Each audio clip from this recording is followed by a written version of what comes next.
Hi friends, welcome to our channel. இன்றைக்கி நம்ம இந்த வீடியோவில் டிஎன்பிஎஸ்சி இந்து சமய அறநிலையத்துறை எக்ஸாமில் கேட்கப்பட்ட டாப்பிக்கான நாராயணர் மற்றும் அவரோட அவதாரங்கள் பற்றி பார்க்க போகிறோம். ஸோ இது பார்த்திங்கன்னா வைணவம்ன்ற செக்ஷனுக்கு கீழே வர டாபிக். வீடியோக்குள்ளே போகிறதுக்கு முன்னாடி நம்ம ஒரு தடவை சிலபஸ் எப்படி இருக்குன்னு அனலைஸ் பண்ணிடலாம். ஸோ இப்போ நான் இந்து சமய அறநிலையத்துறை எக்ஸாம் இஓ கிரேட் 3யோட சிலபஸ் ஓப்பன் பண்ணி வச்சுருக்கேன். ஸோ இதில் பார்த்திங்கன்னா முதல்ல பேப்பர் 1ஓட சிலபஸ் கொடுத்துருக்காங்க. ஸோ இதில் ஜாகிரஃபி, ஹிஸ்ட்ரி, கரண்ட் ஈவெண்ட்ஸ், அதுக்கப்புறம் சயின்ஸ், இந்த மாதிரி டாபிக்ஸ் எல்லாமே முதல்ல கொடுத்துருக்காங்க.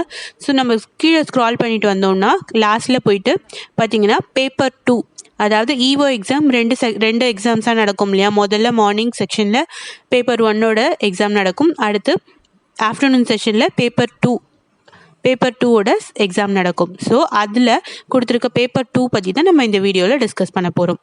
ஸோ இதில் பேப்பர் 2ல் பார்த்தீங்கன்னா மொத்தம் 3 செக்ஷன்ஸில் டாபிக்ஸ் கொடுத்துருக்காங்க. முதல்ல இந்து மதம்ன்ற செக்ஷனில் 30 டாபிக் கொடுத்துருக்காங்க. அதுக்கு கீழே பார்த்தீங்கன்னா சைவம்னு இன்னொரு செக்ஷன் இருக்குது. ஸோ அதில் ஒரு 12 டாப்பிக்கும், அதுக்கு அடுத்து வர வைணவம்ன்ற செக்ஷனில் ஒரு 12 டாப்பிக்கும் இருக்குது. என்னடா இவ்வளோ கொடுத்துருக்காங்களே, ஸோ நம்ம எக்ஸாம் நோட்டிஃபிகேஷன் வரதுக்கு முன்னாடி இதெல்லாம் ப்ரிப்பேர் பண்ணிட முடியுமா அப்படின்னு யோசிக்காதீங்க, நம்ம ஈஸியாக பண்ணிடலாம். ஸோ எக்ஸாம் நோட்டிஃபிகேஷன் வரதுக்கு நமக்கு இன்னும் கண்டிப்பாக டைம் இருக்குது. ஸோ அதுக்குள்ளே எப்படி ப்ரிப்பேர் பண்ணுறது இவ்வளோ டாபிக்ஸ்க்கு அப்படின்னு சொல்லிட்டு நான் ஒரு ப்ரிப்ரேஷன் ஸ்ட்ராட்டஜி வீடியோஸ் போட்டிருக்கேன். அது மட்டும் இல்லாமல் இந்த எக்ஸாமுக்கு என்ன புக் படிக்கணும் அப்படின்றதையும் நான் இந்த பேப்பர் 2க்கு என்ன புக் படிக்கணுன்றதையும், எந்த ஆத்தரோட புக் அப்படின்றதையும் அந்த வீடியோவை எக்ஸ்பிளைன் பண்ணியிருக்கேன். ஸோ அந்த வீடியோட லிங்க்கு, அந்த வீடியோ நீங்கள் இது வரைக்கும் பார்க்கலன்னா அதோட லிங்க்கை இந்த வீடியோட டிஸ்கிரிப்ஷன்லையும் மேலே தெரியிற ஐ பட்டன்லையும் கொடுக்குறேன். ஸோ மறக்காமல் கிளிக் பண்ணி பாருங்கள். இன்றைக்கி அது மட்டும் இல்லாமல் இந்து மதம் அப்படின்ற டாப்பிக்கில் ஆல்மோஸ்ட் நான் எல்லா டாபிக்ஸுமே கவர் பண்ணிட்டேன். அடுத்து இன்றைக்கி நம்ம வைணவம் அப்படின்ற டாபிக் கீழே இருக்க 12 டாபிக்ஸ் இருக்கு இல்லையா, வைணவம் செக்ஷன் கீழே. ஸோ அதை தான் இன்றைக்கி நம்ம பார்க்க போகிறோம். ஸோ வைணவம்னு ஒரு பேசிக் வீடியோ ஆல்ரெடி நான் போட்டிருக்கேன். இன்றைக்கி அந்த வைணவத்தோட ப்ரீஃப் எக்ஸ்ப்ளனேஷன் பற்றி நம்ம ஃபுல்லாக பார்க்கலாம். ஸோ இதுக்கப்புறமா வர வீடியோஸில் நம்ம இதுக்கு கீழே கொடுத்துருக்க டாபிக் 2ல் இருக்குது பார்த்தீங்களா, வைணவ இலக்கியம், வரலாறு, ஆகமம், நாராயணம், இந்த மாதிரி கீழே கொடுத்துருக்க எல்லா டாபிக்ஸ்க்குமே நம்ம கண்டினியூஸாக ஒவ்வொரு நாளாக வீடியோஸ் போட போகிறோம். ஸோ இன்றைக்கி வைணவம் டாப்பிக்கில் இருக்க நாராயணம் மற்றும் அவரோட அவதாரங்கள் பற்றி பார்க்க போகிறோம். வைணவத்தோட பேசிக்ஸ்க்கு ஒரு வீடியோஸ் இருக்குது. ஸோ அதோட லிங்க்கும் நான் இந்த வீடியோட டிஸ்கிரிப்ஷனில் கொடுக்குறேன், மறக்காமல் கிளிக் பண்ணி யூஸ் பண்ணிக்கோங்க. வாங்க இப்போ நம்ம வீடியோக்குள்ளே போகலாம். வீடியோக்குள்ளே போகிறதுக்கு முன்னாடி மறக்காமல் நம்ம சேனலை சப்ஸ்கிரைப் பண்ணிக்கோங்க. டிஎன்பிஎஸ்சி எக்ஸாமுக்கு ப்ரிப்பேர் பண்ணுற அவங்க எல்லா ஃப்ரெண்ட்ஸ்க்கும் நம்மளோட வீடியோஸை ஷேர் பண்ணுங்கள். ஸோ இன்றைக்கி நம்ம பார்க்க போகிற டாபிக் நாராயணர் மற்றும் அவரோட அவதாரங்கள். முதல்ல நாராயணர் விஷ்ணு கடவுள் இல்லையா. ஸோ அவர் செஞ்ச சில சிறப்பு செயல்கள் பற்றி பார்த்துடலாம். இவர் தான் பஞ்சாட்சண்யம் அப்படின்ற சங்கம் முழங்கி உலகை படைத்தார்னு சொல்கிறாங்க. அடுத்து சுதர்சன சக்கரம். ஸோ அவர்கிட்ட இருக்க முதல்ல பார்த்தீங்கன்னா நம்ம பஞ்சாட்சண்யம் அப்படின்ற சங்கம் பற்றி பார்த்துட்டோம். அடுத்து அவர் கையில் இருக்க சக்கரம், சுதர்சன சக்கரம்னு ஒன்று இருக்கும் இல்லையா.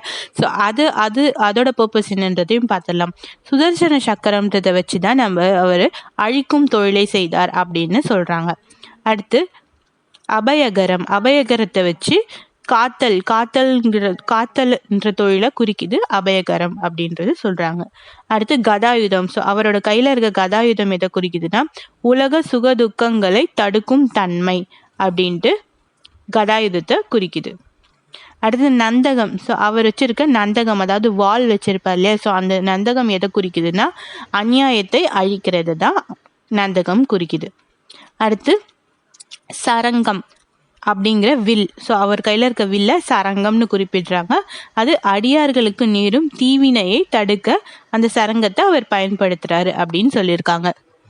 ஓகே ஃப்ரெண்ட்ஸ், உங்கள் எல்லாருக்குமே ஒரு சில டவுட்ஸ் இருக்கும். ஸோ கமெண்ட் செக்ஷன்லேயும் நிறைய பேர் கமெண்ட் பண்ணி கேட்டிருந்தாங்க, நான் எந்த புக்கில் இருந்து இந்த டாபிக்ஸ் எல்லாம் எடுக்கிறேன் அப்படின்னு சொல்லிட்டு. ஸோ நான் யூஸ் பண்ணுற புக்கு பார்த்தீங்கன்னா டிஎன்பிஎஸ்சி இந்து சமய அறநிலையத்துறை எக்ஸாமுக்கு எல்லாருமே ப்ரிஃபர் பண்ணுற புக்கை தான் நானும் யூஸ் பண்ணுறேன்.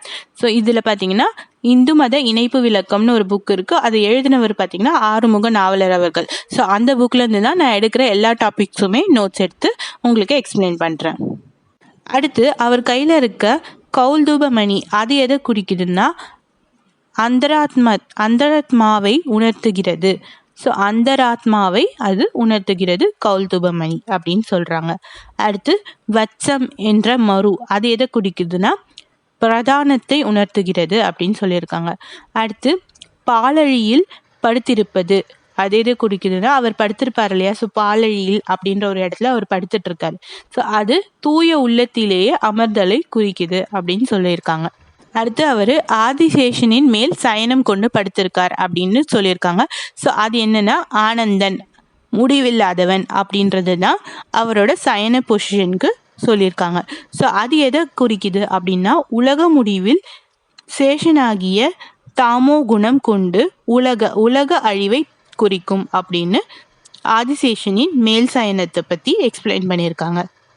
அடுத்து திருமாலை பற்றி குறிக்கப்படுற தாங்காமல் தாங்கி சுகம் பெறும் நிலை அது எது குறிக்குதுன்னா, இந்த இம்பார்ட்டண்ட்டான இது வந்து ஜஸ்ட் ஒரு கோட்ஸ் மாதிரி தான். ஸோ இந்த இம்பார்ட்டண்ட்டான கோட் தாங்காமல் தாங்கி சுகம் பெறும் நிலை அது வந்து எதை குறிக்குதுன்னா, விஷ்ணுவின் சயனம், அதாவது அவர் படுத்துட்டு இருக்க பொசிஷன் இல்லையா, ஸோ விஷ்ணுவின் சயன நிலை தான் குறிக்குது தாங்காமல் தாங்கி சுகம் பெறும் நிலை அப்படின்ற கோட்ஸ். கோட்ஸ்னா வாக்கியம் சொல்லுவாங்க இல்லையா, ஸோ இது important statement, so important lines அந்த மாதிரி தான் வந்து அந்த மாதிரி இம்பார்ட்டன்ட் லைன் தான் வந்து தாங்காமல் தாங்கி நிற்கும் நிலை அப்படின்றது.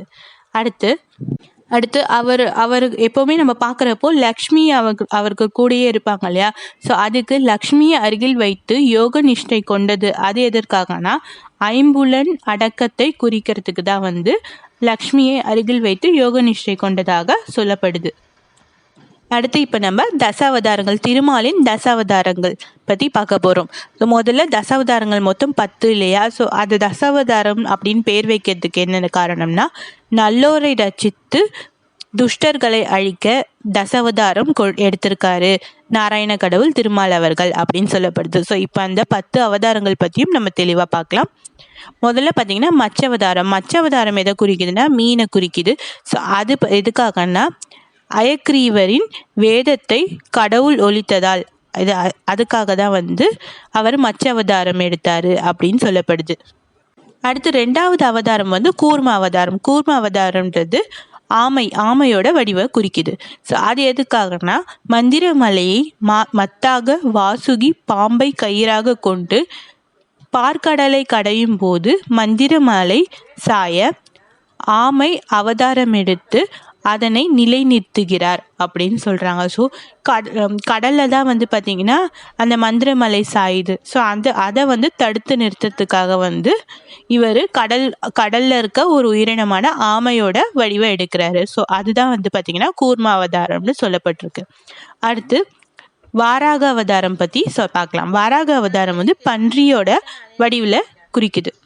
ஸோ அதுக்கு வந்து என்னென்னா, இரண்யாசுரன் அப்படின்னு ஒரு அரக்கர் இருந்தார் இல்லையா, ஸோ இரண்யாசுரன் தான் அது. அவர் பூமியை சுருட்டி காலில் ஒலித்ததால் அதை மீட்கவே வாராக அவதாரம் எடுத்ததாக சொல்லப்படுது. அடுத்து பார்த்தீங்கன்னா நரசிம்ம அவதாரம் பற்றி பார்க்கலாம். ஸோ நரசிம்மன் இரண்யகசிபு அப்படின்ற ஒரு அரக்கன் இருந்தப்போ, இரண்யகசிபுன்ற அரக்கரோட அகங்காரத்தில் அவரோட மகன் பிரகலாதன் ஒருத்தர் இருந்தார். அவர் பார்த்தீங்கன்னா தீவிர விஷ்ணு பக்தராக இருந்தார். ஸோ அவரோட மகன் பிரகலாதன் கடவுள் எங்கிருக்கிறார் அப்படின்னு இரண்யகசிபு அவர்கள் கேட்க அவர் சொல்வாராம், கடவுள் எல்லா இடத்துலையும் இருக்கார், தூண்லையும் இருக்கார், துரும்புலையும் இருக்காரா அப்படின்னு சொல்லிட்டு. அப்போ உடனே எங்கே இந்த தூணில் இருக்காரா அப்படின்னு சொல்லி அவர் கையில் இருக்க ஆயுதத்தை வச்சு அந்த தூணை தாக்குவார். ஸோ அப்போ அதுக்குள்ளே இருந்து நரசிம்ம அவதாரம், அதாவது சிங்க வடிவில் திருமால் அவர்கள் வெளிவரதா சொல்லப்படுது. ஸோ அதை தான் வந்து நரசிம்ம அவதாரம் குறிப்பாங்க. அதில் பார்த்தீங்கன்னா இரண்யகசிபுவின் அகங்காரத்தால் மகன் பிரகலாதன் கடவுள் எங்கும் இருக்கிறார் என கூற தூணை அகரன் உதைக்க அதிலிருந்து நரசிம்மர் வெளிப்பட்டு அவனை கொன்றார் அப்படின்னு நரசிம்ம அவதாரத்துக்கு ஒரு கதை இருக்கு. அடுத்து இப்போ நம்ம வாமன அவதாரம் பற்றி பார்க்க போகிறோம். வாமன அவதாரம் பார்த்தினா குள்ளனியை குளிக்குது. குள்ளனி அப்படின்றத வாமன அவதாரத்தை குறிக்கிறதா சொல்லியிருக்காங்க. அடுத்து அதுக்கு என்ன எக்ஸ்பிளேஷன் கொடுத்துருக்காங்கன்னா, மகாபலி அசுரன் அப்படின்னு ஒருத்தர் இருந்திருக்காரு. ஸோ அவர் தேவர்களுக்கு துன்பம் தர வாமன அவதாரம் எடுத்து அவன் தலையில் கால் வைத்து பூமியில் அவனை அமிழ்த்தினார் அப்படின்னு சொல்லப்படுது. அதுதான் வந்து வாமன அவதாரத்துக்கு கொடுத்துருக்க எக்ஸ்பிளனேஷன். அடுத்து நம்ம இப்போ பரசுராம அவதாரத்தை பற்றி பார்க்கலாம். ஸோ பரசுராம அவதாரம்ல தந்தையை கொன்ற கார்த்தவீரியனை கொன்றார். பரசுராம அவதாரம் எடுத்து அப்படின்னு சொல்லப்படுது. ஸோ கார்த்தவீரியன் அப்படின்ற அரக்கனை கொல்றதுக்காக தான் அவர் பரசுராம அவதாரம் எடுத்திருக்காரு. அடுத்து நம்ம இப்போ தசரத ராம அவதாரம் பற்றி பார்க்கலாம். ஸோ ராமர் அவதாரம் எடுத்தது காரணம் பார்த்தீங்கன்னா அரக்கர்களை அழிக்கவே ஆகும். ஸோ அதில் பார்த்தீங்கன்னா அவர் நிறைய நல்ல பண்புகளை இந்த உலகத்துக்கு எடுத்து வச்சிருப்பாரு. இவரை தசரத ராம அவதாரம் சொல்றது காரணம், ஸோ இவர் அந்த ஜென்மத்தில் ராம அவதாரத்தில் தசரத மன்னனுக்கு மகனாக பிறந்திருப்பாரு. அதனால இல்லை தசரத ராம அவதாரம்னு அவர் பேரை சொல்லியிருக்காங்க. ஸோ தசரத ராமன்னு அவர் அழைப்பாங்க. அதில் முதல்ல குருவாகிய இந்த தசரத ராம அவதாரத்தில் அவர் செய்த சிறப்பு செயல்கள் பற்றி நம்ம இப்போ பார்க்கலாம். குருவாகிய பரிபாலனம் அப்படின்றவர்கிட்ட கொடிய செயல்களை செய்த தாடகை அரக்கியை குரு விஸ்வாமித்திரர் சொன்னதால் அவர் கொன்றாரு. ஸோ அதுதான் குருவாகிய பரிபாலனம். அவர் குருக்காக செஞ்ச செயலை தான் குறிப்பிட்டிருக்காங்க. அடுத்து பார்த்தீங்கன்னா சகோதர அன்பு பற்றி சொல்லியிருக்காங்க. ஸோ அவருக்கு மொத்தம் தசரதருக்கு மொத்தம் 5 பிள்ளைகள் இருந்ததாகவும் அதில் தசரதரோட சகோதரர்கள் கிட்ட ராமர் ரொம்ப அன்பாகவும் இருந்தார் அப்படின்னு சொல்கிறாங்க. ஸோ அதில் சகோதர அன்பை பற்றி சிறப்பான விஷயங்களை இப்போ நம்ம பார்க்கலாம். வனவாசம் செல்வது கண்டு பரதன் ராமனை நாடாள அழைக்க மறுத்து தேற்றியவனுக்கு குகன், சுக்ரீவன், விபீஷணன் ஆகியோரிடம் சகோதர அன்பை அவர் தொடர்ந்து காட்டினார் அப்படின்னு சொல்லப்படுது. ஸோ பரதர் அவர்கள் நாட்டை ஆளுங்க அப்படின்னு சொல்றப்போ ராமர் இல்லை வேண்டாம், நீ நாட்டை பார்த்துக்கோ அப்படின்னு சொல்லி அவர் காட்டுக்கு கிளம்பி போயிட்டாரு. ராமர் அவர்கள் லக்ஷ்மணன் அப்புறம் சீதா தேவியோட காட்டுக்கு கிளம்பி போனார். ஸோ அவரோட மற்ற சகோதரர்கள் குகன், சுக்ரீவன், விபீஷணன், ஸோ இவங்க கிட்டலாம் அவர் ரொம்ப அன்பாக இருந்ததா சொல்லப்படுது. அதுதான் சகோதர அன்பை பற்றி அவருக்கு எடுத்துக்காட்டாக சொல்லியிருக்காங்க. அடுத்து அவர் ஏகபத்தினி விரதனாக இருந்ததா சொல்லப்படுது. ஸோ அது சூர்பனகை வடிவிலும் மனம் புரிய வேண்டியதை அவர் மறுத்தார் அப்படின்னு சொல்றாங்க. அதனால அவர் ஏகபத்தினி விரதன்னு குறிப்பிடப்படுறாரு. அடுத்து அவர் வாலியை வதம் செஞ்சதை பற்றி பார்க்கலாம்.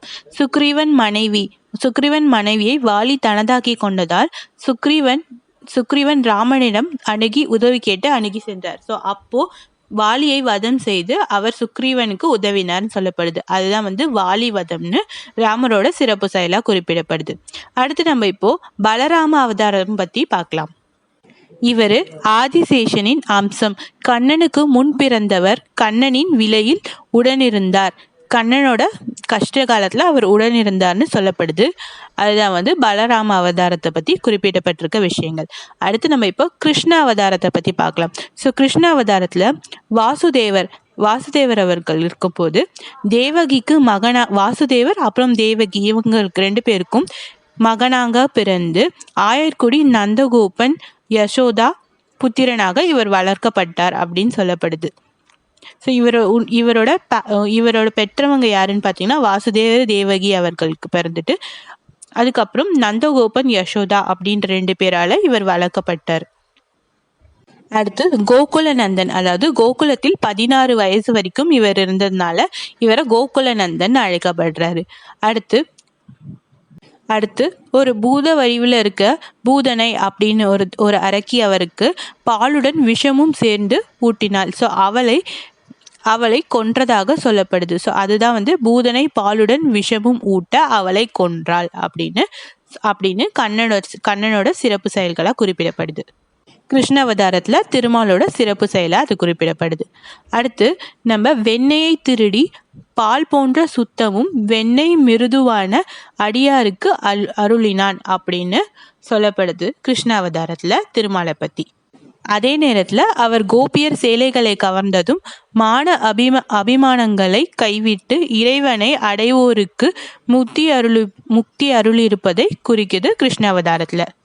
அது மட்டும் இல்லாமல் குழலூதி மயக்கியது, அதாவது ஜீவாத்மா பரமாத்மாவை அடைவதை குறிக்குது அப்படின்னு சொல்கிறாங்க. குழலூதி கிருஷ்ண அவதாரத்தில் கண்ணன் அவர்கள் மயக்கியது. அடுத்து துவாரகநந்தன்னா என்னன்றது நம்ம பார்க்கலாம்.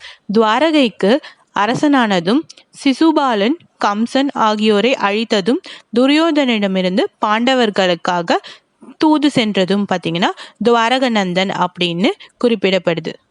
அடுத்து அவரை பார்த்தசாரதினும் குறிப்பிட்றாங்க. அதுக்கு காரணம் என்னன்னு பார்த்தீங்கன்னா, அர்ஜுனனுக்கு தேரோட்டியாக இருந்து கீதையை உபதேசித்தார். அதனால அவரை பார்த்தசாரதின்னு குறிப்பிட்றாங்க. அடுத்து நம்ம இப்போ கடைசி அவதாரமாகிய கல்கி அவதாரத்தை பற்றி பார்க்கலாம். கல்கி அவதாரத்தில் கலியின் முடிவில் தர்மத்தை நிலைநாட்ட இவர் கல்கி அவதாரம் எடுத்ததாக சொல்லப்படுது. ஓகே ஃப்ரெண்ட்ஸ், நம்ம இப்போ தசாவதாரங்கள் பற்றியும் நாராயண கடவுள் பற்றியும் பார்த்துட்டோம். ஸோ இந்த வீடியோ உங்களுக்கு பிடிச்சிருக்கும்னு நம்புகிறேன். ஸோ இந்த வீடியோ பற்றின உங்களோட கமெண்ட்ஸை மறக்காமல் கமெண்ட் செக்ஷனில் கமெண்ட் பண்ணுங்கள். அது மட்டும் இல்லாமல் இந்து சமய அறநிலைத்துறை பேப்பர் 2 EO எக்ஸாமுக்கு எப்படி ப்ரிப்பேர் பண்ணலாம்னு ஒரு ப்ரிப்ரேஷன் ஸ்ட்ராட்டஜியும், அதுக்கப்புறம் படிக்க வேண்டிய இம்பார்ட்டன்ட் புக்ஸ் பற்றியும் ஒரு வீடியோ போட்டிருக்கேன். அந்த வீடியோட லிங்க்கும் இந்த வீடியோட டிஸ்கிரிப்ஷன்லையும் மேலே இருக்க ஐ பட்டன்லையும் கொடுத்துருக்கேன். ஸோ மறக்காமல் போய் பாருங்கள். நாம் இன்னொரு வீடியோவில் நாளைக்கு மீட் பண்ணலாம். Thanks friends.